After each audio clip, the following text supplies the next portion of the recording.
तो error handling हो गया, फाइल हैंडलिंग हो गई, यूडीएम यूडीएफ हो गया, एसक्यूएल एंड कनेक्टिविटी हो गई। अब स्टार्ट करते हैं मॉड्यूल्स। ठीक है। अच्छा आने अब चार चीजें ही बची हैं, अगर आपको याद हो, अगर आपको फर्स्ट पेज सेकंड स्लाइड जो याद है जो इंट्रोडक्शन की थी, चार चीजें ही बची हैं। Modules, then is your few extra thing, आपको वो उसमें बेसिकली तीन कीवर्ड्स हैं बेसिकली, बहुत वो भी मतलब वो, and then third is tax and एक नेटवर्क्स बचा है, बट नेटवर्क्स को अगर हटा दो तो जब तीन चीजें बची वो बहुत इजी है, मीन्स बहुत ज्यादा easy comparative to everything you have done till now. ठीक है। एरर हैंडलिंग भी इजी थी, बट ये चीजें एरर हैंडलिंग से भी ज्यादा इजी है। ठीक है। आप जब करोगे तब समझ जाओगे। ठीक है। तो let's start with modules. Again इसमें कोई चैप्टर्स नहीं बनाए मैंने क्योंकि ये बहुत छोटा टॉपिक है। ठीक है। अच्छा मॉड्यूल्स, मॉड्यूल्स में बेसिकली आपको दो चीजें पढ़नी है, statistics module and random module. ठीक है। मेनली जो क्वेश्चन बनते हैं वो रैंडम से बनते हैं, रैंडम से 2 मार्क एंड 3 मार्कर की पॉसिबिलिटी रहती है। स्टैटिक सीखते हैं तो क्वेश्चन नहीं बनते, एंड अगर क्वेश्चन बनना भी हो तो 1 मार्कर बनेगा, वो भी बहुत बेसिक। अभी आप स्टैटिस्टिक्स मॉड्यूल करोगे तो आप समझ जाओगे। तो मॉड्यूल्स में स्टैटिस्टिक्स। अच्छा एक और चीज मैंने भी इधर कहीं पे भी लिखा है, बट जब भी स्टैटिस्टिक्स मॉड्यूल करवा रहा हूँ, जब करेंगे, अगर कोड लिखने को आता है, आने के चांसेस अगेन वेरी रेयर है, उतने ही जितने डिटोल के होते हैं। तो क्या कहते हैं, अगर आते हैं तो फिर आपको इंपोर्ट स्टैटिस्टिक्स इंपोर्ट रैंडम लिखना है। स्टैटिस्टिक्स में सब छोटा होना चाहिए, रैंडम में भी सब छोटा होना चाहिए। ठीक है। मैंने कहीं पर भी नहीं लिखा import statistics import random, but लिखना है। ठीक है। चलो स्टार्ट करते हैं। तो फर्स्ट इज स्टैटिस्टिक्स में मीन। मीन क्या होता है? It returns the arithmetic mean of the numbers in a list. ठीक है। आपको मीन निकालना आना चाहिए नंबर्स का। ठीक है। एक syntax very basic, statistics dot mean numbers. ठीक है। स्टैटिस्टिक्स मॉड्यूल बहुत ही बेसिक, बहुत ही तुच्छ है, मतलब। ठीक है। अगर कोई चीज है बढ़िया जो आपको समझ नहीं है, वो रैंडम हो सकती है, स्टैटिस्टिक्स में बिल्कुल भी नहीं है, बेकार की चीजें हैं। जैसे अब स्टैटिस्टिक्स मीन वन, 1+2+3+4 10/4, आंसर क्या था? 2.5। therefore answer is 2.5। चलो सेकंड इज मीडियन। अच्छा इसमें भी अगेन आपको मीडियन निकालना आना चाहिए, इग्नोर दिया चाहिए, भी आपको समझ आ जाएगा क्यों लिखा है ये। ठीक है। मीडियन मीडियन तीन चीजें मैं बता रहा हूँ, इसमें तीन फंक्शन आपको पढ़ने, मीन मीडियन एंड मोड, तीनों आपको निकालने आने चाहिए। अगर वैसे तो ये नहीं आ रहा स्टैटिस्टिक्स मॉड्यूल, ठीक है, अकॉर्डिंग टू, बट अगर बाय मिस्टेक आता भी है तो ये तो मैक्स टू मैक्स का ये क्वेश्चन बन सकता है कि ये रहा मीन, ये रहा मीन्स ये रही लिस्ट, इसमें मतलब इसका मीन मीडियन मोड निकालो। ठीक है। मीन्स कोई एक निकालो, तो आपको निकालने आनी चाहिए तीनों। ठीक है। मीडियन क्या होता है? It returns the middle term. I think median आ सकता है बिकॉज मीडियन में ही थोड़ा फॉर्मूला बन रहा है। ठीक है। अच्छा ये मीडियन में क्या है? If the number of n elements in a list is odd, the number of total elements is odd, then the value return will be, अरे वाह क्या एनिमेशन। ठीक है। ठीक है। तो ये तो n+1/2 एलिमेंट होने वाला है। मीन्स अगर n एलिमेंट्स है लिस्ट में and number of elements odd हैं, तो जितने नंबर ऑफ एलिमेंट्स है +1 करो, डिवाइड बाय 2 करो, एंड उस पोजीशन पर जो एलिमेंट आ रहा है वो आपका मीडियन है। ठीक है। वैसे अगर इवन है तो क्या है आंसर? अगर अगर एलिमेंट्स इवन है तो फिर आप जितने नंबर ऑफ टोटल एलिमेंट्स है उसे डिवाइड बाय 2 करो, जो एलिमेंट आ रहे हैं उसमें ऐड करो टोटल नंबर ऑफ एलिमेंट्स +1/2 करके, उसका वो एलिमेंट उस पोजीशन का एलिमेंट लो, उन दोनों एलिमेंट्स को ऐड करो, उनका मीन निकालो। Basic kind of mean he कह सकते हो, बट कोई नहीं, उन दोनों को ऐड करो, डिवाइड बाय 2 कर दो। एग्जांपल करें दोनों का, तो सिंटेक्स सेम है, स्टैटिस्टिक्स डॉट मीडियन ब्रैकेट मतलब लिस्ट में नंबर्स। एग्जांपल देखे तो अगेन जैसे मैंने अभी स्टार्टिंग में बताया था, इनपुट स्टैटिस्टिक्स ऊपर आनी चाहिए कर्नल में। अच्छा क्योंकि इवन है तो अब क्या हुआ, 6 एलिमेंट्स है टोटल, है ना? तो 6/2 3, यानी कि 6 1/2 3.5, मतलब आप 4 ले सकते हो। ठीक है। तो 3+4/2 कितना होता है? 3.5। ठीक है। बस बेसिक ये निकालना आना चाहिए। ठीक है। कि गलती से आ जाए तो। ठीक है। अच्छा ऑड के लिए क्या है? n+1/2, टोटल है 7, 7+1 8, 8/2 4, तो आंसर होगा 4। ठीक है। उसे निकालना आना चाहिए बाय मिस्टेक, अगर गलती से आ जाए, क्योंकि क्वेश्चन अगर आना हो तो क्वेश्चन आएगा इम्पोर्ट स्टैटिस्टिक्स प्रिंट दिस। ठीक है। ये लिखा हुआ कहीं पूछेंगे इसका आउटपुट क्या है। अकॉर्डिंग टू मी इससे ज्यादा इससे बड़ा क्वेश्चन नहीं बन सकता, मैंने तो आज तक नहीं देखा। ठीक है। चलो आगे देखते हैं। थर्ड मोड, स्टैटिस्टिक्स का लास्ट मोड, स्टैटिस्टिक्स का लास्ट फंक्शन जो पढ़ना है। ठीक है। It returns the most common element of the numbers in a list. Okay. ये कैसे, इसका सिंटेक्स है स्टैटिस्टिकल मोड, बेसिकली जो एलिमेंट सबसे ज्यादा कॉमन है वो है। जैसे एग्जांपल दिखाऊं तो अब देखो, अब आप इस पर गिन लो जल्दी से, पॉज करके कौन सा एलिमेंट सबसे ज्यादा कॉमन है। आई होप आपका आंसर आ चुका, आंसर इस बार। ठीक है। चलो अब रैंडम मॉड्यूल करते हैं। रैंडम थोड़ा सा अच्छा मॉड्यूल है, इसमें जो तीनों चीजें हैं वो आपको थोड़ी, इसमें भी तीन फंक्शन है एंड वो भी इजी से ही है। जो आप देखो आप समझोगे, मतलब आप देखोगे आप समझ जाओगे। ठीक है, पहला है रैंडम, रैंडम के अंदर भी रैंडम फंक्शन, क्या बात है। ठीक है, तो it returns a random plot, plot, एक second, just a sec, sorry sorry sorry. तो बेसिकली इधर प्लॉट नहीं है, इधर क्या है, मैं उससे कर देता हूँ, चेंज कर देता हूँ। इधर है आपका फ्लोट, ठीक है। तो पी तो है ही नहीं कहीं पर, मैं पूरा ही कर देता हूँ, छोड़ दोबारा ही लिख देता हूँ। तो इधर है A L O A T, ठीक है। It returns a random float number, it returns a random float number between 0 and 1, ठीक है। अच्छा, अब जरा मैं चाहता हूँ, अच्छा इसे कोई अगर मैं इसका ये देख लूँ, तो अगर मैं ऐसे में दो बार रैंडम फंक्शन करा, ठीक है, अभी आउटपुट तो आपको दिखा दूंगा, बट एक बार आप सब आउटपुट से पहले आप खुद सोचो कि इसका आउटपुट कैसा आएगा। 0.5, 0.25, 0.225, इतना ही जाएगा, मैक्स नहीं, मतलब इतना ही मैक्स जाएगा ना। चलो अब मैं आपको आउटपुट दिखाता हूँ। इसका आउटपुट क्या है कि मैंने रियल पाइथन से लेके पाइथन से कॉपी करे हैं, ठीक है। ऐसा कुछ आउटपुट आएगा। दूसरा दिखाऊँ तो ऐसा कुछ आउटपुट आएगा, ठीक है। नंबर ऑफ डिजिट्स वेरी करते हैं, नंबर ऑफ डिजिट सेम नहीं आते, ठीक है। अगर आप करोगे तो शायद आपको 2 डिजिट कम आए, शायद आपको इससे भी 2 डिजिट ज्यादा है, बट आ सकते हैं, ठीक है। अगेन चांसेस इसके तो बहुत ही ज्यादा कम है, डिटॉल में भी, डिटॉल प्लस डिटॉल वाले, यानी कि 0.00000001% चांसेस है कि आपसे इसका आउटपुट पूछ ले, ठीक है। अगेन कभी नहीं आता है, कभी नहीं आया है आज तक ऐसा, क्या पता इस बार आ जाए, अगेन यू नेवर नो, ठीक है। चलो, अब क्या है, रैंड इंट, ये क्या है, it returns a random integer between the start and end specify, okay. इसका सिंटेक्स है random dot rand int start comma end. इसके क्वेश्चन आने के चांसेस सबसे ज्यादा है out of the all 6 functions. तीन तीन स्टैटिस्टिक्स है, तीन रैंडम के, ठीक है, बिकॉज इसके क्वेश्चन बनते हैं 2 मार्कर एंड 3 मार्कर में, इसके क्वेश्चन बनते हैं, ठीक है। एग्जाम्पल क्या है, बस उसके लिए भी आपको एक चीज पता होनी चाहिए, वो भी ये है बेसिक, कि 1 और 5 दोनों पॉसिबिलिटी है इसमें आने की, ठीक है।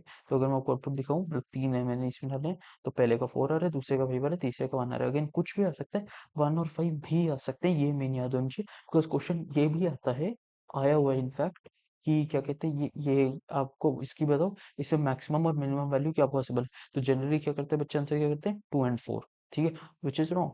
1 and 5, 1 is minimum, 5 is maximum, पता होना चाहिए, ठीक है। बाकी तो इसके जो क्वेश्चन आता है वो बेसिक होता है, वो आप कर सकते हो, बट यही चीज सबसे ज्यादा पॉसिबिलिटी, मतलब यही चीज पता होनी चाहिए, minimum possibility start and maximum possibilities last function करें एंड देन मॉड्यूल्स को खत्म करें, then that is rand range. ये क्या होता है, it returns a randomly specified, randomly selected element from the range specified. The function works the same as the range function used in the for loop. तो अगर आपको for loop पता है, for in range function पता है, वो जो range function है ना, for in range, same to same rand range function भी काम करता है। तो अगर आप लिखिए syntax dot range start stop step, उसमें भी यही होता है, अगर आपको याद हो, अगर आपको syntax पता है फॉराइन रेंज का, अगर आपको सिंटेक्स पता है तो वो भी यही होता है, नहीं पता तो इग्नोर इट, ठीक है। बट अगेन आपको ये चीज पता होनी चाहिए, ये इग्नोर मत कर देना, ये पता होना चाहिए, ठीक है। एग्जांपल करें तो इसके 3 लाए हुए 1 to 10, तो यानी कि अब अच्छा इसमें 10 नहीं आ सकता, पता है ना, स्टॉप -1 होता है, तो इसमें 1 to 9 ही आ सकता है। तो 1 2 3 4 5 6 7 8 9 पॉसिबिलिटीज है इसमें, तो इसमें आ गया 7।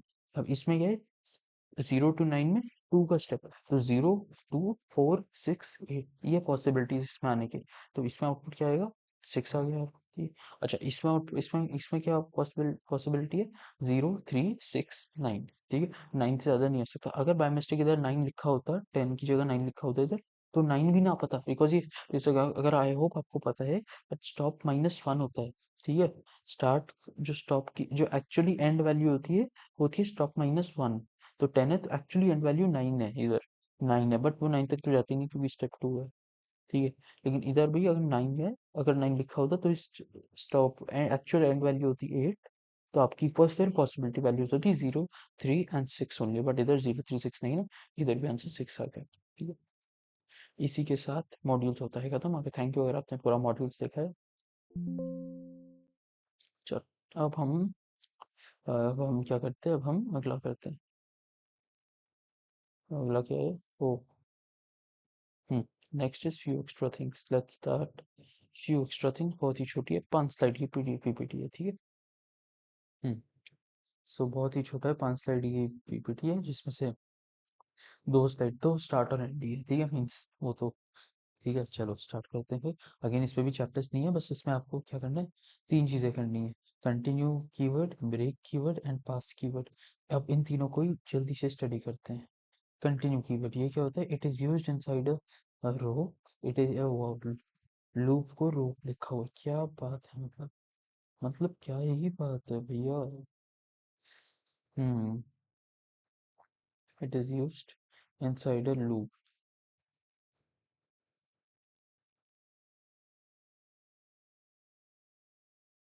जी it is used inside a loop. आगे बढ़ते हैं, ठीक है। एग्जाम्पल देखें तो, for I in range 10, if I equals to 5 continue, else print I comma end equals to ये, ठीक है। तो इसमें आउटपुट क्या आएगा। अच्छा, अब पहले इसमें ये मीनिंग है इसका, ठीक है।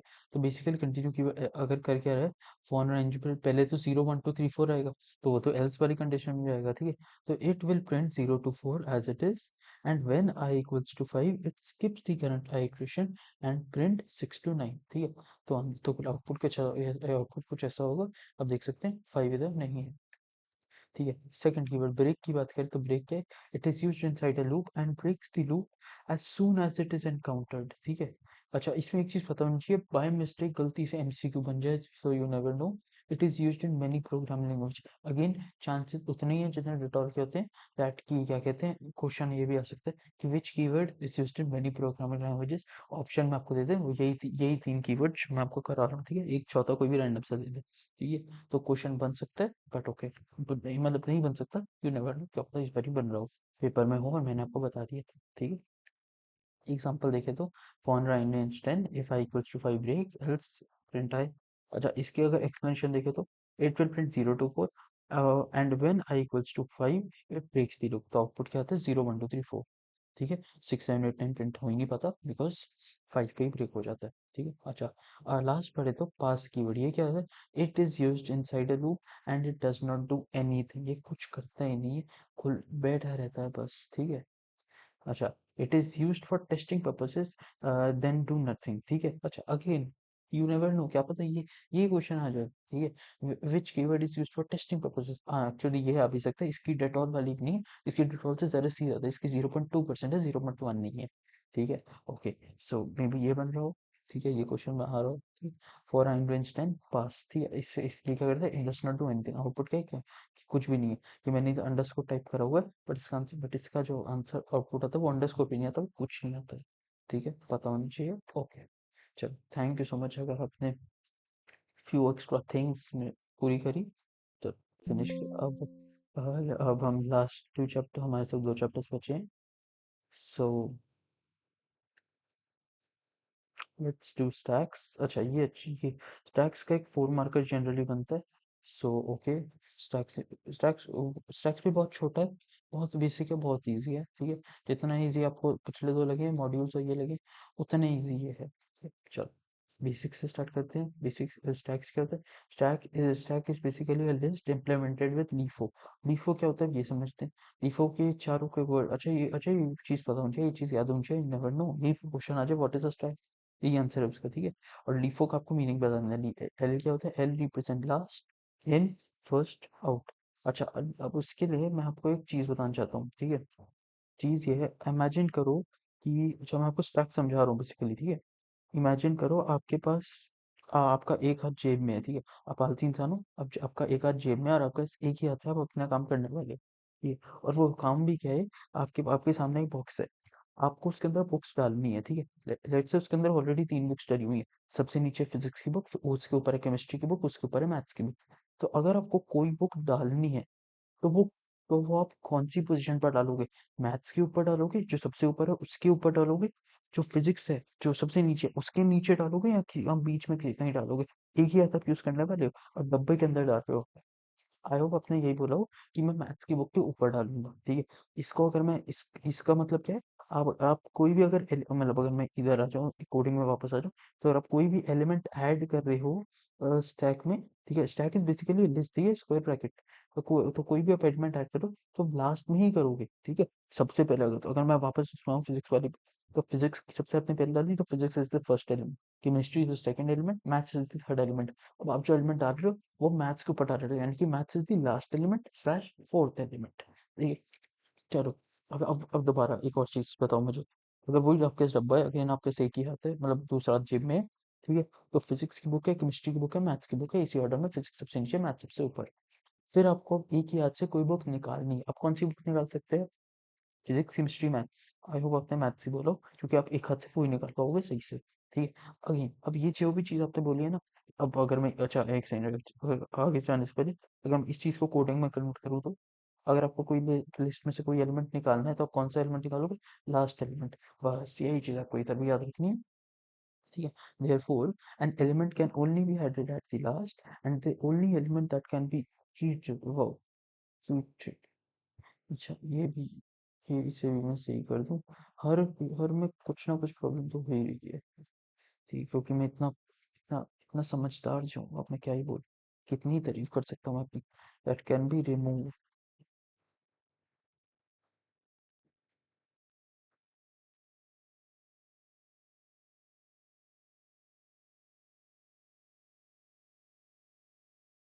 That can be remove is also the last element, okay. That can be removed is also the last element, okay. पता होना चाहिए। चलो, अब बेसिकली होने क्या वाला है, जो भी चीज़ मैंने आपको बोली ना, अब आपको तीन चीज़ें पता होनी चाहिए। ऐड कैसे करते हैं, डिलीट कैसे करते हैं, एंड थर्ड इज हम उसे डिस्प्ले कैसे करते हैं, ठीक है। तो अब आपको उन तीनों फंक्शन को समझना है, ठीक है। जल्दी से कर लेते हैं। तो पहला फंक्शन है पुश, ठीक है। पुश यानी कि ये क्या करता है, ये data to add new element, इसमें डी क्या है, डेटा। अभी हम लास्ट में जब एक क्वेश्चन करेंगे उससे आपको सब चीज़ें क्लियर हो जाएंगी। एग्जाम्पल के, अच्छा स्टैक यहाँ तो एस टी से रिप्रेजेंट करते हैं या स्टैक से रिप्रेजेंट करते हैं, बट जनरली जो क्वेश्चन होता है उसमें स्टैक का नाम गिवन होता है, तो आपको वही नाम लेना पड़ेगा। अगर नहीं गिवन तो आप छोटा, तो आप छोटा क्या, आप कुछ भी ले लो, एस टी ले लो या स्टैक ले लो, वो आपकी मर्जी। तो मैं जनरली एस टी लेता हूँ यहाँ, बट जो मैंने क्वेश्चन करा उसमें स्टैक ले लो, तो अगेन आपकी मर्जी है, ठीक है। तो डेफ पुश टी, अच्छा यूडीएम यूडीएफ आ रहा है इसमें, तो ये हमेशा पहले हम फंक्शन है ना, तो पहले हम ये इसका फंक्शन बनाएंगे, डेफ फंक्शन, एंड इसके अंदर अपेंड फंक्शन। हमेशा आप अपेंड ही यूज करोगे डेटा ऐड करने के लिए। अगेन आप चाहो तो इसमें S T equals to S T plus वो करोगे, ओके, कुछ गलत नहीं है, उससे भी एलिमेंट ऐड हो, उससे भी डेटा ऐड हो रहा है, लेकिन आप वो नहीं करोगे, आप एस टी डॉट अपेंड ही करोगे, because that is the format for stack, ठीक है। स्टैक से आप छेड़खानी ज्यादा नहीं कर सकते, ठीक है। चलो, सेकंड फंक्शन पॉप। एक चीज याद रखना, मैंने इधर शायद स्पेसिफाई नहीं करा हुआ तो मैं आपको बता देता हूँ। पॉप फंक्शन अगर आपको पता हो तो, आई होप आपको पता है बिल्ट इन फंक्शन क्या होता है, नहीं पता तो मैं बता रहा हूँ। Built in function is basically वो फंक्शन जिन्हें आपको किसी मॉड्यूल से इंपोर्ट नहीं करना पड़ता। अभी हमने पढ़ा स्टैटिस्टिक्स और रैंडम, तो उसे हमने इंपोर्ट करा ना, पहले इंपोर्ट स्टैटिस्टिक्स लिखा, फिर स्टैटिस्टिक्स डॉट वो करा, यूज करा, ठीक है। बट अगेन जो बिल्ट इन फंक्शन होते हैं उन्हें इंपोर्ट नहीं करना पड़ता। तो इफ यू डोंट नो, छोटा पी, छोटा ओ, छोटा पी, छोटा ओ, ओ पता नहीं, मतलब पॉप अगर अगर तीनों लोअर केस में, तो this is an built in function used in strings. अगर ये चीज आपको पता है मुझे क्लास 11th के सिलेबस में, जो कि आपके भी सिलेबस में 12th में भी आती है 10वीं के अंदर। तो अगेन छोटा पी, छोटा ओ, छोटा पी सिलेबस में है, वो मतलब सिलेबस में कह रहा हूँ, बिल्ट इन फंक्शन है, तो उसे हम डायरेक्टली यूज नहीं कर सकते।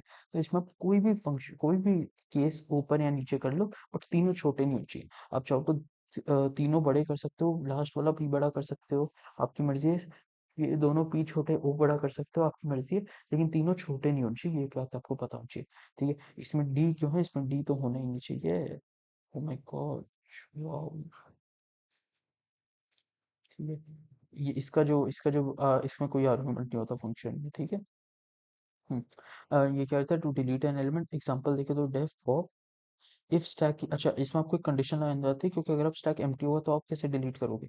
तो आप अगर स्टैक एम्प्टी है तो आप लिखोगे print there is no element in the stack, else print element deleted comma S T comma pop. अच्छा मैं इसी फंक्शन की बात कर रहा था, ठीक है। अब ये मत सोचना कि इस पे डिपेंडेंट है, ये उसके लास्ट एलिमेंट को डिलीट करता है, ठीक है।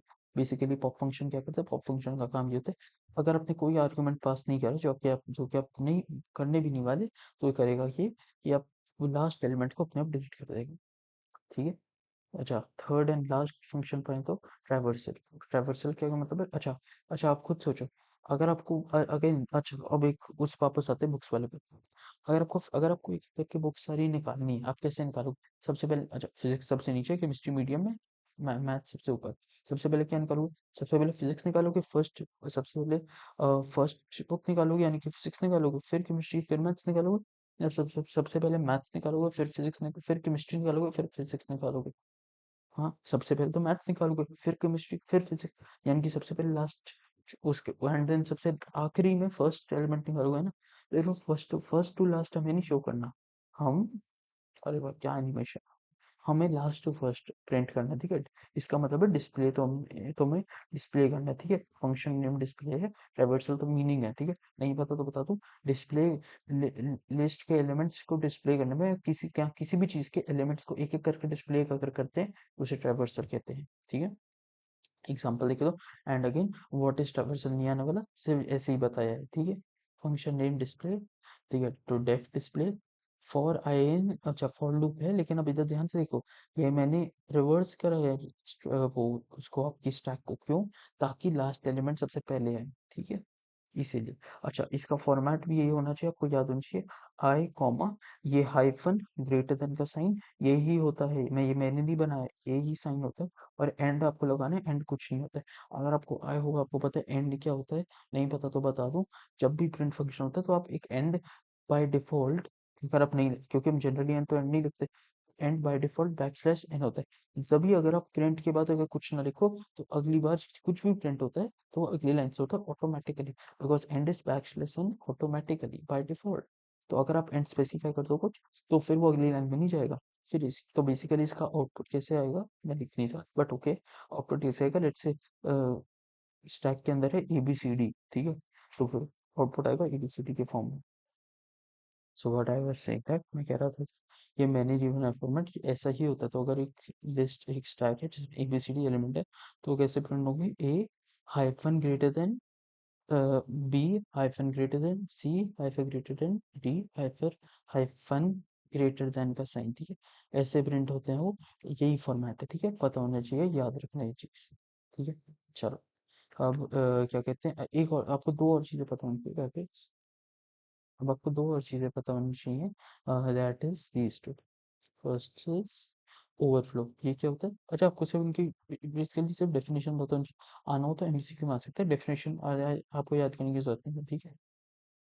या मैं भी शायद आप वैसे मैं रिकमेंड करता हूँ कर लेना, यू नेवर नो, क्या पता इस बार आ जाए। व्हाट इज ओवरफ्लो, ठीक है। It is a situation where not able where where not able to add new element due to memory full और रेंजेस ओवरफिल्ड विद वैल्यूज, ठीक है।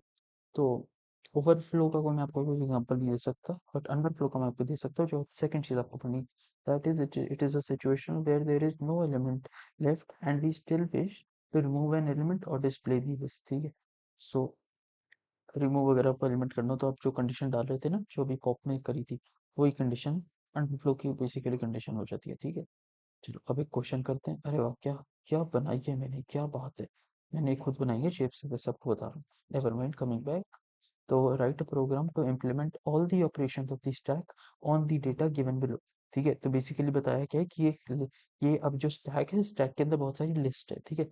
This is a list of stack, ठीक है। तो basically मैं कह रहा हूँ कि स्टैक के अंदर लिस्ट्स हैं बहुत सारी, ठीक है।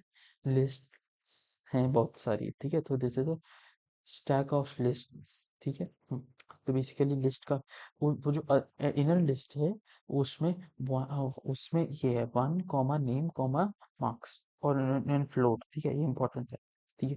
तो अब अगर हमें सारे ऑपरेशंस करने हैं यानी कि कौन से ऑपरेशंस करने हैं? सबसे पहला आएगा आपका स्टैक को हम डिस्प्ले करेंगे, फिर पहले वाओ उच, क्या बात है! मतलब greatness of the greatness of the great, कोई कोई मुकाबला कर सकता है क्या मेरा? कोई कर सकता है क्या? कोई है ही नहीं, कोई है ही नहीं जो कर सके, क्योंकि इतने greatest of the great changes सिर्फ मैं ही तो कर सकता हूँ। पुश को पुश लिखना, क्या बात है, ठीक है। तो def push stack dot append अब इस फंक्शन को कॉल भी करेंगे, ठीक है, इन्वोक करेंगे, लेकिन उससे पहले हम तीनों चीज़ें इनपुट करवाएंगे, ठीक है। इसीलिए मैं कहता हूँ फ्लोट, ताकि आप एक फ्लोट इनपुट करवाएंगे, ठीक है। फिर इनकी एक लिस्ट बनाएंगे, इसे आपको शेयर कर देंगे, ठीक है। अच्छा, अगर डेफ पॉप करना है, देखो मैंने इधर अलग लिया, ठीक है। तीनों छोटे नहीं ले सकते। Again if stack is empty, print there is no element, else print and element deleted, ठीक है। और अब ये द पॉप को कॉल कर दिया, and last is display this this, ठीक है। चलो इसके साथ स्टैक्स भी खत्म। एक चीज आप याद रखना कि क्या कहते हैं, जो पुश है वो ऐसे ही रहेगा, अपेंड के साथ ऐसे ही आना चाहिए, ठीक है। सब ऐसे ही आना चाहिए, याद रखना, ठीक है। चलो इसी के साथ स्टैक्स भी खत्म। थैंक यू सो मच अगर आपने स्टैक्स भी पूरा देखा। चलो अब हम स्टार्ट करते हैं दी लास्ट चैप्टर, नेटवर्क्स।